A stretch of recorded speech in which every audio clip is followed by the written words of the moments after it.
welcome to this explainer. Today, we're diving right into a true mechanics masterclass on the physics of engine mods. We're going to look at the real and honestly often completely misunderstood math that's happening under the hood. So, whether you're trying to optimize exhaust back pressure on a race motorcycle for peak efficiency, or you just want to squeeze a bit more power out of your daily street car, understanding this invisible math is absolutely crucial. Now, picture this. It is the ultimate automotive mystery. You just dropped thousands of dollars on a beautiful, shiny new, free-flowing exhaust system. You're hoping to optimize that back pressure, boost overall engine efficiency, and you bolt the whole shebang on, expecting a massive surge in power. But you hit the throttle, and you find out you've actually lost 25 horsepower. No way, right?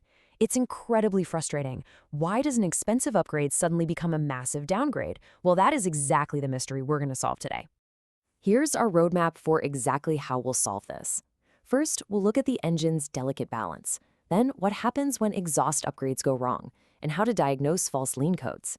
After that, we'll run through a super handy 2500 RPM test, compare old-school pump tuning to modern ECU remaps, and finally, we'll talk about preventing catastrophic engine failure. Okay, let's kick things off with Section 1, the engine's delicate balance, where we'll be understanding the actual physics of air and fuel. Before we even think about modifying anything, we have to recognize that internal combustion is basically just a very delicate, continuously calculated math problem. And the magic number here? It's 14.7 to 1. This is your stoichiometric ratio. It simply means that for a standard gasoline engine to run at optimal efficiency, it needs exactly 14.7 parts of air to 1 part of fuel by mass. That's your baseline for a perfectly healthy engine. If that balance shifts, say you get way too much air or just not enough fuel, your engine is running what we call lean.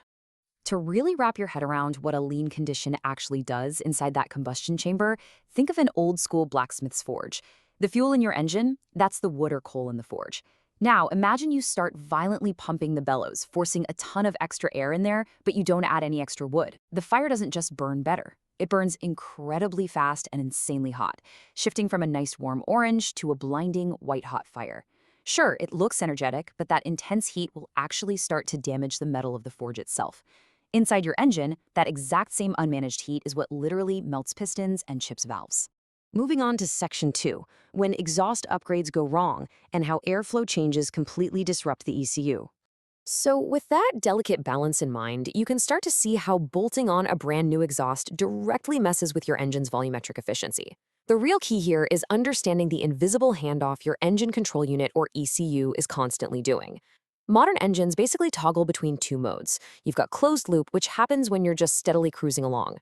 Here, the ECU uses oxygen sensors to constantly monitor the exhaust and tweak the fuel perfectly in real time.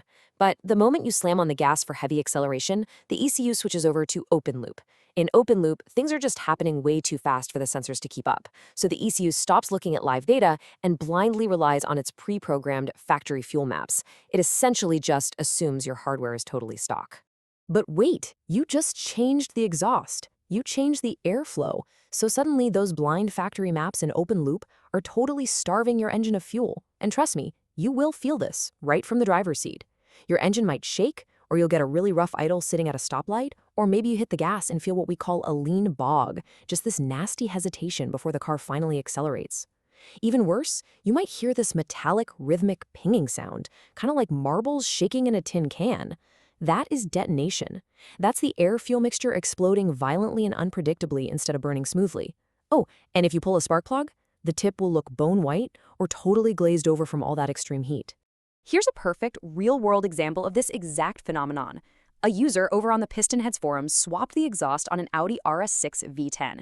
They threw it on a dyno, and boom, they found they had lost 25 horsepower. Just gone. Why? Well, the flow characteristics of that new, less restrictive exhaust completely shifted the air-fuel dynamic and ended up triggering the engine's knock sensors. The ECU detected this dangerous detonation caused by the improper air-fuel mixture and the new flow rate and panicked. Desperate to save the engine, it violently retarded the ignition timing, dropping it from -2 all the way down to -8 degrees. The engine literally choked its own power just to survive the upgrade. This brings us to Section 3, diagnosing false lean codes.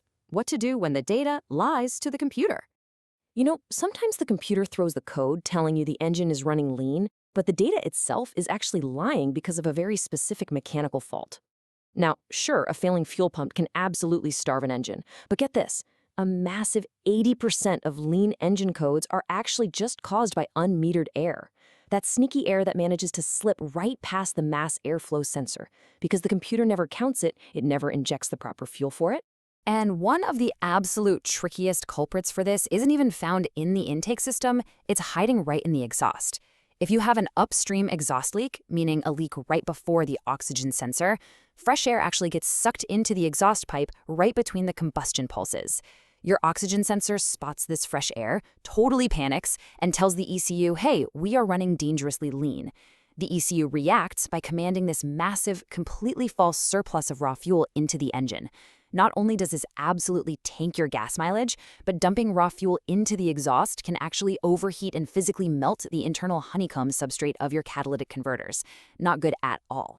All right, section 4, the 2500 RPM test. Let's talk about distinguishing vacuum leaks from actual fuel starvation. So how do you actually figure out what's going wrong without just throwing parts at it? Well, here is a highly practical diagnostic workflow you can run right in your own garage. You'll need an OBD scanner to log your engine's fuel trims. Step 1, just watch the fuel trims at idle. If you see the ECU adding a ton of fuel, let's say it's hovering really high at plus 20%, you know for sure there's an issue. Step 2, rev that engine and hold it nice and steady at 2500 RPM. Now here is the brilliant part.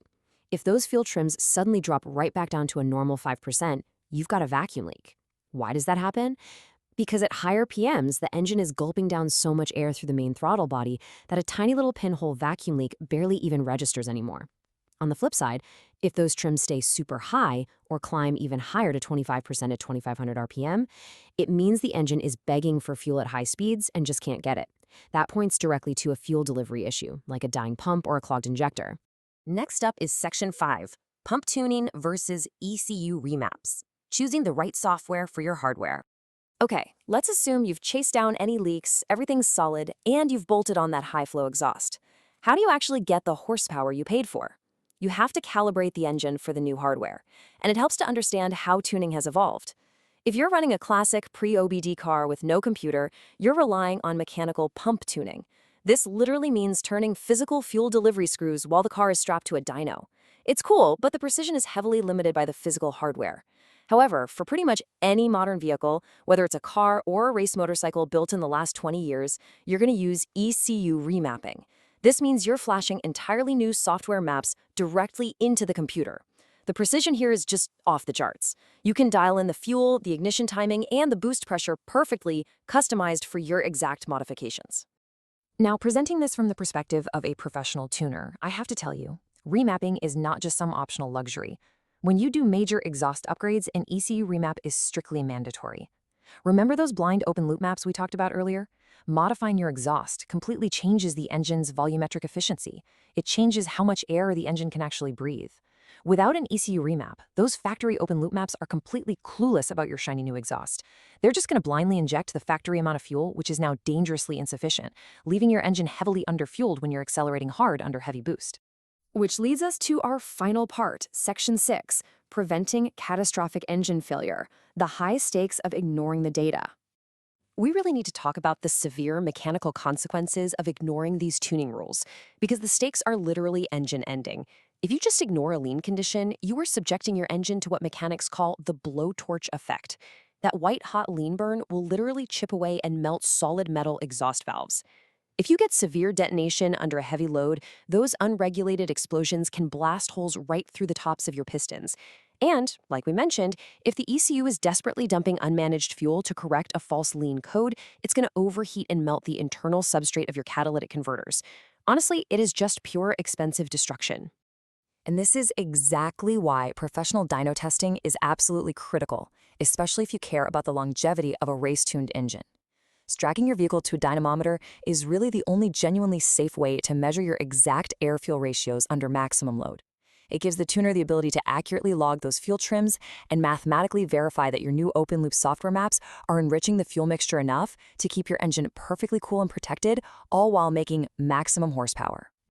So, the most crucial point to take away from this explainer is this: ignoring a lean code just because the car feels like it drives fine for now is a guaranteed recipe for catastrophic failure. The next time you're thinking about bolting a new exhaust onto your ride, ask yourself, are you actually unlocking hidden horsepower? Or are you just quietly tricking your engine into destroying itself? Thanks so much for hanging out with us, and we'll see you in the next one.